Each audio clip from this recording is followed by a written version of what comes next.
Daily. Taste the Daily. பாஜக மாநில தலைவர் அண்ணாமலை செய்தியாளர்களை சந்திக்கிறார். அதன் நேரடி காட்சி. கலெக்டரமா உட்கார வேண்டிய இருக்கை மூர்த்தி அவர்களுக்கும் உதயநிதி ஸ்டாலின் அவர்களுக்கும் சென்டர்ல உட்கார்ந்து இருக்கணும். சென்டர்ல யார் உட்கார்ந்துருந்தாங்கன்னா இன்பநிதி உட்கார்ந்துருந்தாங்க. அந்த இருக்கையை விட்டு கொடுத்ததே மாபெரும் தவறு. கலெக்டர் அமர வேண்டிய இருக்கையில இன்பநிதி உட்கார்ந்துருந்தார். கலெக்டர் தூக்கி ஓரமா 3 இருக்கையை தள்ளி உட்கார வச்சிருந்தாங்க. அது இரண்டாவது தப்பு. அந்த உட்கார்ந்திருந்த இருக்கையும் விட்டு கொடுத்து விட்டு கலெக்டரமா 2 இருக்கை தள்ளி போனாங்க இல்லைங்களா? அதை என்ன சொல்வது? தமிழ் சமுதாயம், நம்மை காக்க வேண்டிய அதிகாரிகள் எப்படி தன்னுடைய பதவிக்காக அந்த பொறுப்பை தக்க வைத்துக் கொள்ள வேண்டும் என்பதற்காக அந்த இருக்கையை தானமா கொடுக்கிறாங்க இல்லைங்களா?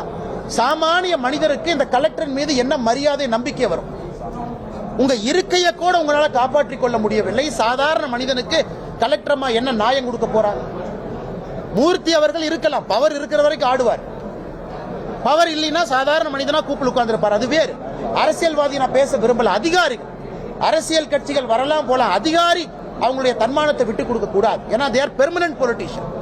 அதனால் மதுரையிலே நடந்திருப்பது மாபெரும் தவறு.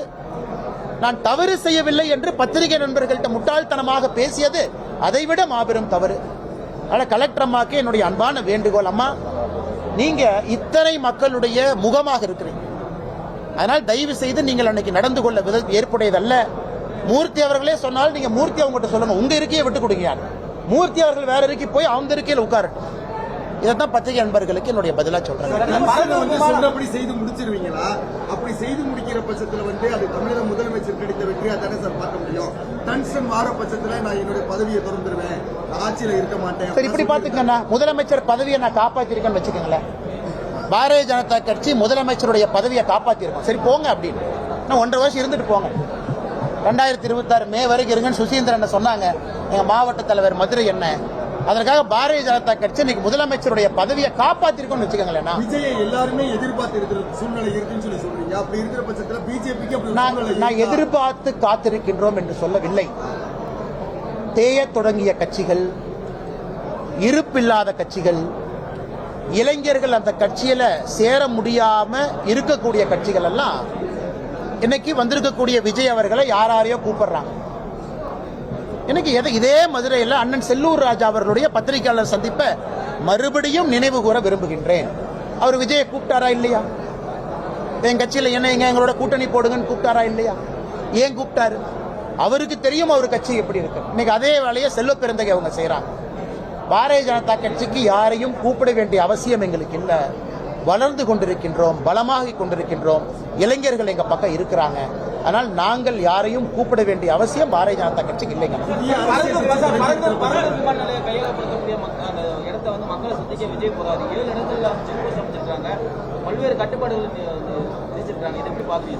இதுக்கே இப்படி இருந்தா விஜய் அவர்கள் முதலமைச்சரானதுக்கு அப்புறம் மக்கள் எப்படி போய் சந்திப்பாங்களாமா? நான் கேட்கறேன், தெரியாம கேட்கிறேன்.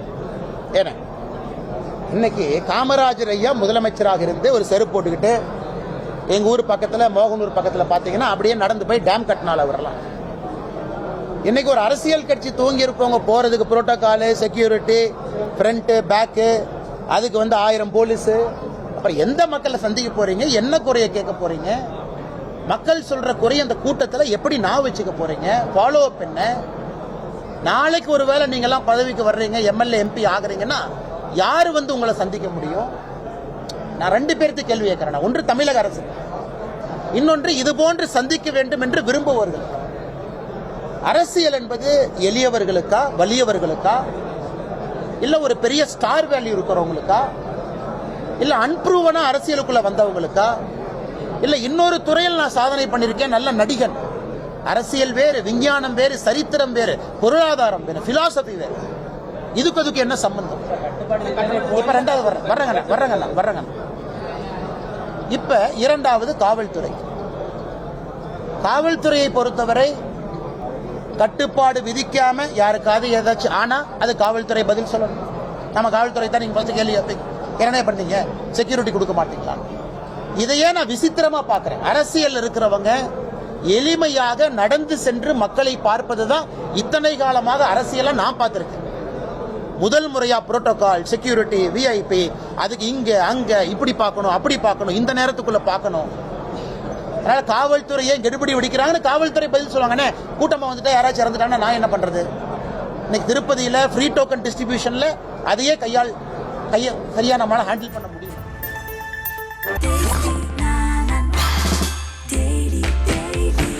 Taste Daily. Taste the Daily.